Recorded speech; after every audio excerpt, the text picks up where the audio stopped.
Hugo Mota segue em silêncio, só negociando nos bastidores e se aproxima de um apoio recorde na disputa pela presidência da Câmara. Com aliados como PT e PL, ele deve ter apenas Antônio Brito, do PSD, como adversário. Os partidos que apoiam Mota somam 385 parlamentares. Para ser eleito presidente da Câmara em primeiro turno, é preciso alcançar 257 votos. Mas como conciliar os interesses de partidos tão diversos nessa aliança? Como é que conversam o PT e o PL na mesma missão de eleger o Hugo Mota? João Paulo Cunha, em 2003, teve 434 votos. É isso, meu querido Diego Castro? O Rodrigo Maia, em 2019, teve 334 e o Lira, em 2021, 302. E aí, o grande recorde é do, justamente, Arthur Lira, na última eleição, em 2023, que teve 464 votos. O Hugo Mota segue aí com grandes chances de, não sei se superar, mas pelo menos de se aproximar do Arthur Lira, já que, por enquanto, o seu adversário é o candidato do PSD, que pode ser que se junte também a essa grande aliança em torno do Hugo Mota. Veja só, Hugo Mota, que até meses atrás não era sequer cogitado, jovem que é, será provavelmente o novo presidente da Câmara dos Deputados. Diogo da Luz. Bom, eu só acho um pouco estranho quando a gente pensa assim, tem como adversário apenas Antônio Brito, do PSD, presidido por Gilberto Kassab, que nós sabemos que é um dos políticos mais habilidosos do país. Então, Antônio Brito continua como candidato, não é por insistência, por vaidade, por vontade pessoal dele, é por uma questão muito maior que nós só saberemos no decorrer dos próximos capítulos. Não tenho dúvida que o PSD vai ter uma participação importante na mesa da Câmara ou em qualquer setor decisório deste país. Eu também não tenho dúvida de que vai ter uma participação relevante na mesa da Câmara ou em comissões relevantes, até mesmo no governo, né, que já tem ministério, pode até ampliar. PSD, que se tornou o partido com o maior número de prefeitos no Brasil nesta última eleição. Mas eu acredito, Danilo, que é justamente esta negociação que esteja justamente segurando até este momento o apoio explícito do PSD e do próprio Antônio Brito à candidatura do Hugo Mota, né? Porque com o tanto de partido que já declarou apoio, com o próprio Arthur Lira vindo a público, expressando o seu apoio tantos meses antes desta eleição, me parece que já é algo definido. O presidente vai ser o Hugo Mota, né? E o PSD agora quer só saber o que é que vai ganhar em troca de um apoio explícito. Você analisa como? Primeiro, você falando, o PSDB como grande vencedor. Né? O PSD como grande vencedor. O PSDB, não, o PSDB, grande perdedor. Não, PSD. É. O PSDB, né? Somente lembramos do glorioso passado. Glorioso passado. Mas o PSD foi o grande vencedor do processo eleitoral. Hoje é o partido, vamos dizer, decisivo nas decisões políticas em todas as esferas federativas, União, Estado e municípios. Não há dúvida disso. E, obviamente, nós estamos percebendo essa composição do Hugo Mota para demonstrar que o centrão está sendo centrão. Né? Eles estão compondo.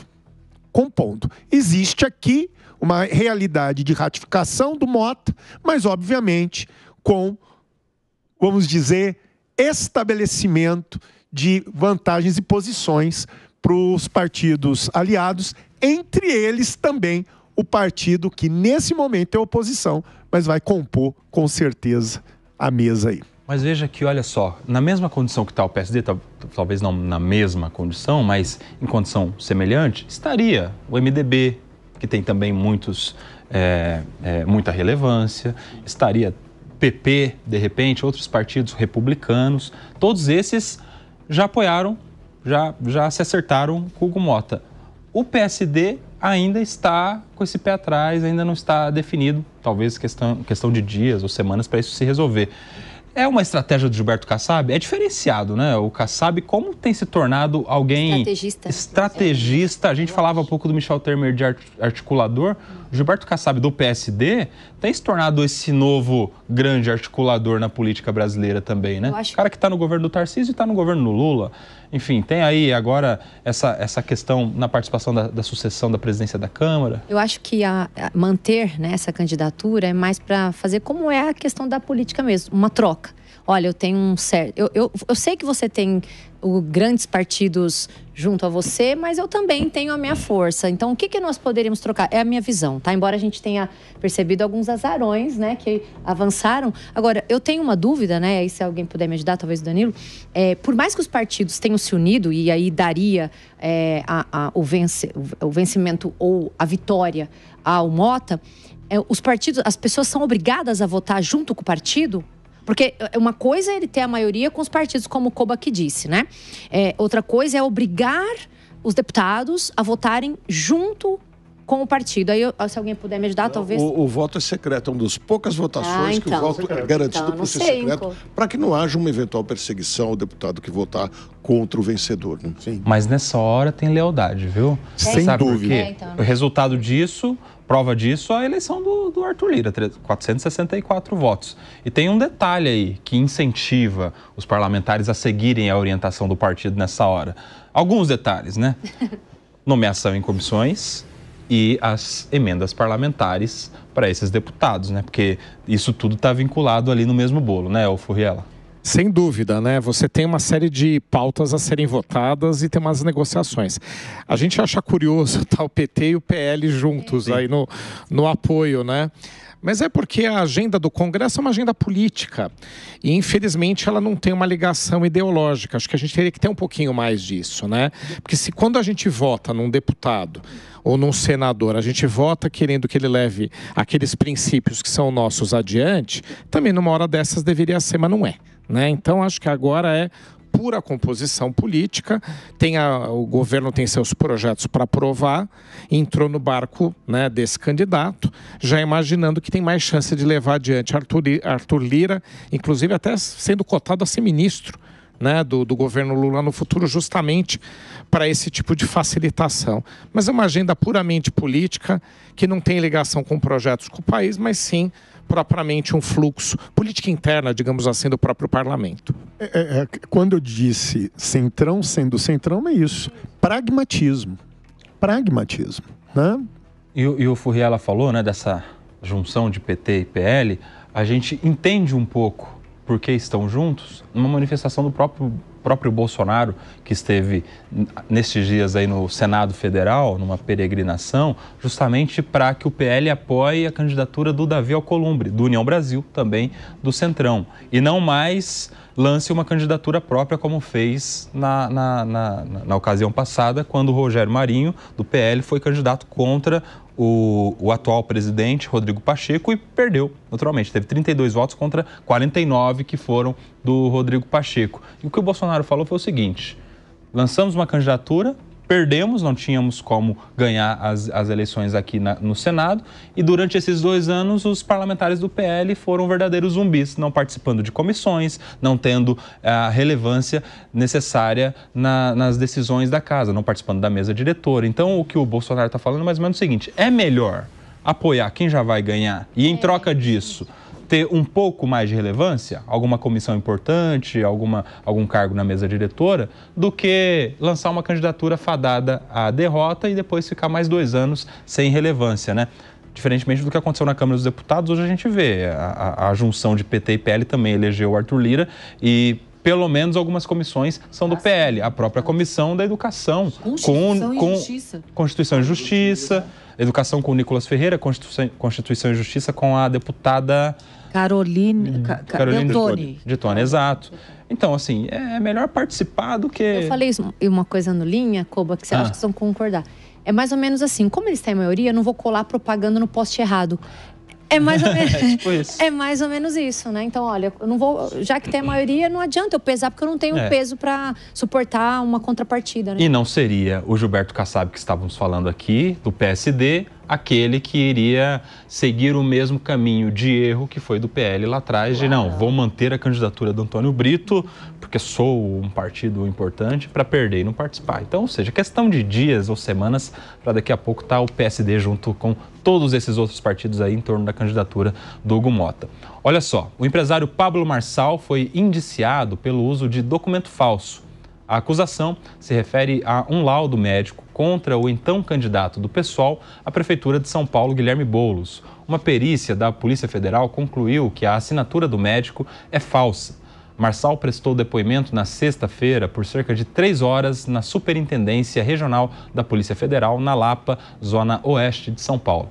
Ele negou qualquer envolvimento no episódio e disse que o suposto documento foi postado pela equipe dele e não por ele. A questão é que agora ele está indiciado pelo crime de uso de documento falso, professora Priscila. Koba, a gente precisa também explicar para a nossa audiência que, terminado o inquérito, né, esse inquérito vai ser remetido ao Ministério Público, que é o titular da ação penal, que é isso, que é o responsável, assim, para poder ingressar ou não dentro de uma análise de admissibilidade com um possível processo criminal.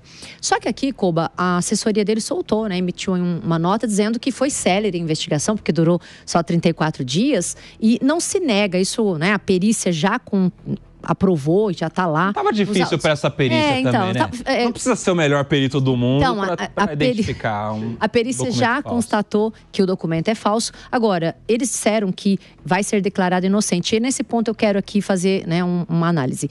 Esse crime, o Koba, ele precisa de dolo, né? O que é o dolo? É a vontade livre e consciente de praticar aquela conduta, que é ter um elemento anímico. Esse crime, ele não suporta punição por uma inobservância de um dever de cuidado, que seria a culpa, né? Do direito penal. E eu já venho insistindo nisso. Eu acho que a defesa dele vai trazer a baila para poder declarar a inocência, conforme ela já disse que vai provar a inocência na mesma celeridade que foi feito aí a conclusão do inquérito, dizendo que ele não sabia, embora pudesse sabê-lo, né, que esse laudo era falso. Veja, quem tem que provar isso é a acusação, né? A gente não sabe os ditames, as questões probatórias, mas ele disse que foi a empresa dele, a equipe dele, que teria postado. Nesse ponto, eu ouso discordar, porque se eu dou o comando para minha equipe, ela sabe que é falso a responsabilização, mas no direito penal a gente não tem uma responsabilização objetiva, não é o fato dele ter a conta, que isso já vai ensejar uma responsabilidade direta a ele, porque a gente utiliza no direito penal um princípio da responsabilidade subjetiva. O que é isso? Eu preciso dizer especificamente que ele quis, sabendo que esse laudo era falso, eu não estou defendendo nem nada, só estou explicando para a nossa audiência, tá? Que ele efetivamente sabia que esse laudo era falso e postou, que é o cunho aí de ferir a fé pública, que é o crime que imputa-se a ele, tá? E aí? Excelente tese de defesa da doutora Priscila. Não, eu não estou defendendo, não. Não, mas inclusive os advogados, eles podem aproveitar essa tese, mas eu tenho uma interpretação completamente diferente. A advogada e a delegada, né, gente? A minha interpretação é que no tipo penal, se a gente fosse falar do Código Penal, 304 do Código Penal, poderíamos até falar da ausência de dolo, ausência do crime. Mas quando a gente fala do artigo 353 do Código Eleitoral, que é a apresentação de um documento para fins de fraude eleitoral, a interpretação, no meu entender, é completamente diferente.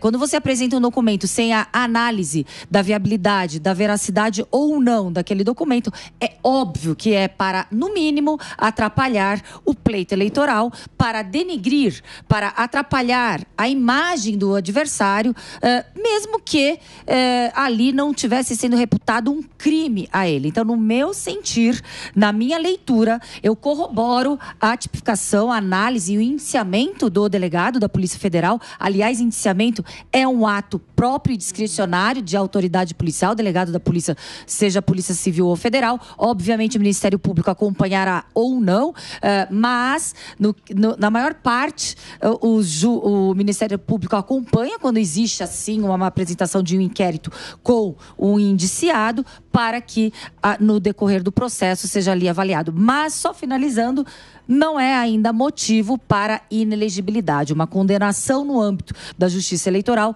não sei se teria esse peso para tornar inelegível. A réplica com a doutora Priscila Silva. Só para explicar que ainda assim, ainda que ele seja, né, indiciado ao 356 do Código Eleitoral... 353, a necessidade da questão dolosa. E o dolo não se presume. O que é isso? O fato de eu imaginar que ele agiu com dolo não pode ser levado em consideração, vai ter que ter a quadro.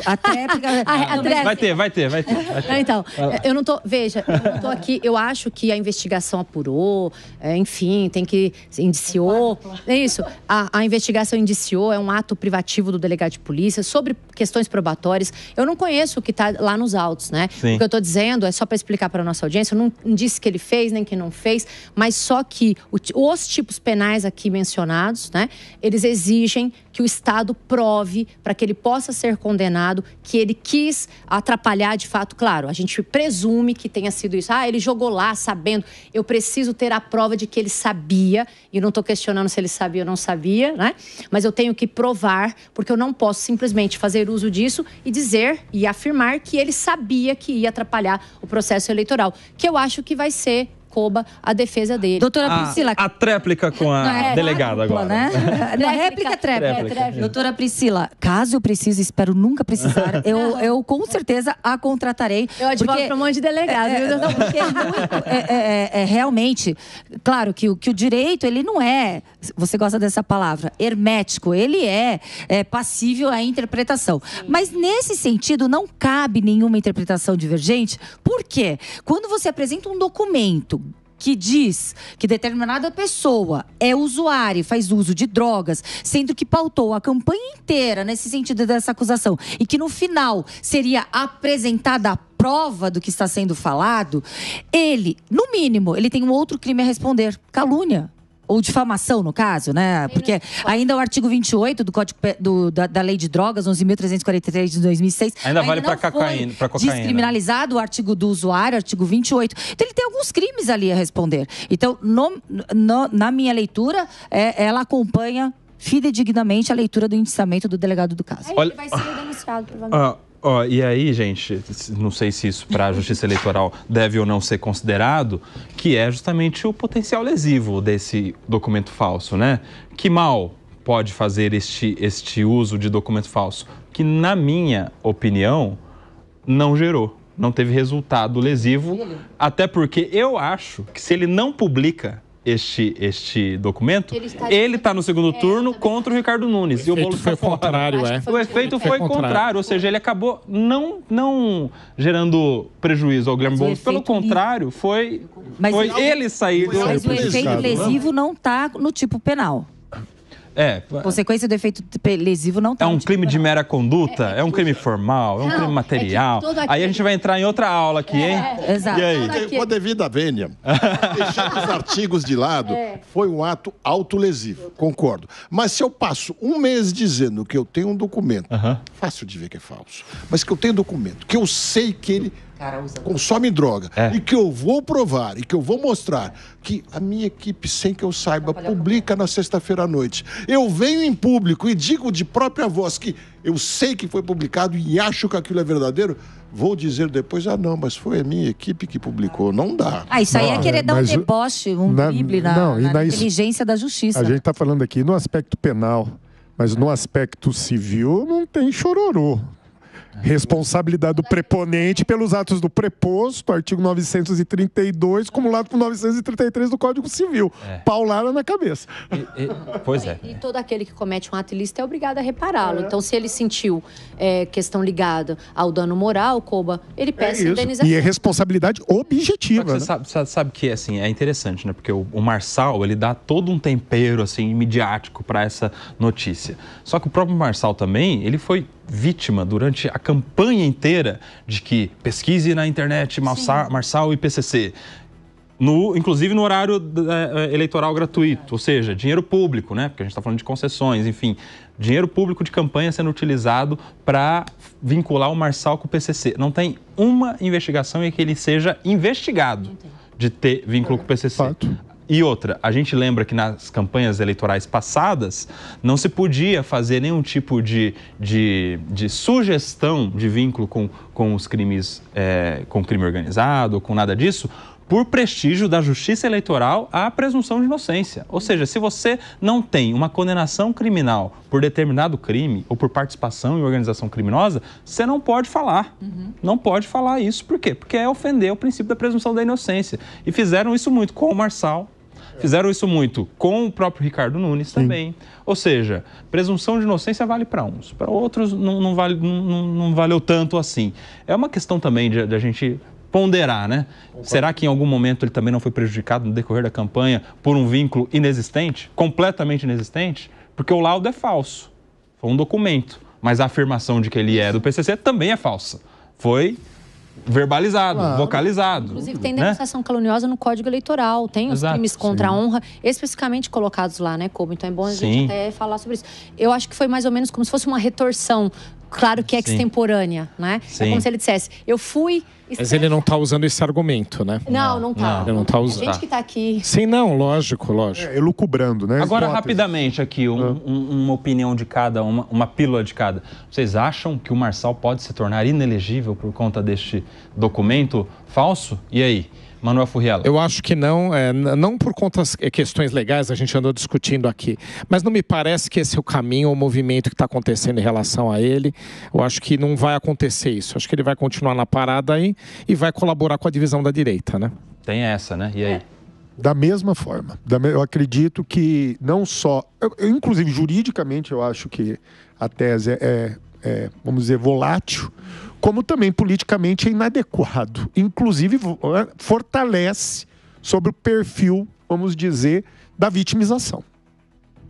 Meus amigos, não dá tempo. Eu quero agradecer a Raquel Galinatti, a Priscila Silveira, o Diogo da Luz, o Manuel Furriela, o professor Danilo. Prestem bem atenção. A missa de 7º dia do nosso fundador, da Rede Jovem Pan, Antônio Augusto Amaral de Carvalho, o seu tuta, vai acontecer na segunda-feira, amanhã, ao meio-dia, na Paróquia Assunção de Nossa Senhora, Alameda Lorena, no Jardim Paulista, aqui em São Paulo. A celebração vai ser transmitida ao vivo pela Rede Vida e pela FM 76,7, a Classic Pan. A gente quer aproveitar e convidar você também para assistir o documento Jovem Pan, que está nas nossas redes, nas redes da Jovem Pan, foi ao ar ontem à noite, mas vale muito a pena você conferir, porque lá tem toda a história do seu tuta saindo da televisão, da Rede Record, na época, com criações magníficas. Foi ele que colocou o Jô Soares para ser uma estrela de TV e depois virar tudo aquilo, Hebe Camargo, tantas outras revelações, e depois toda a migração para a Rede Jovem Pan de rádio. Está lá uma história incrível do seu tuta no documento Jovem Pan, no YouTube da Jovem Pan. Agora você fica com o Canelada na sequência da programação aqui da Jovem Pan. A gente se vê de novo no domingo que vem, às 3 horas da tarde. Obrigado, turma. Obrigado a você. Até mais.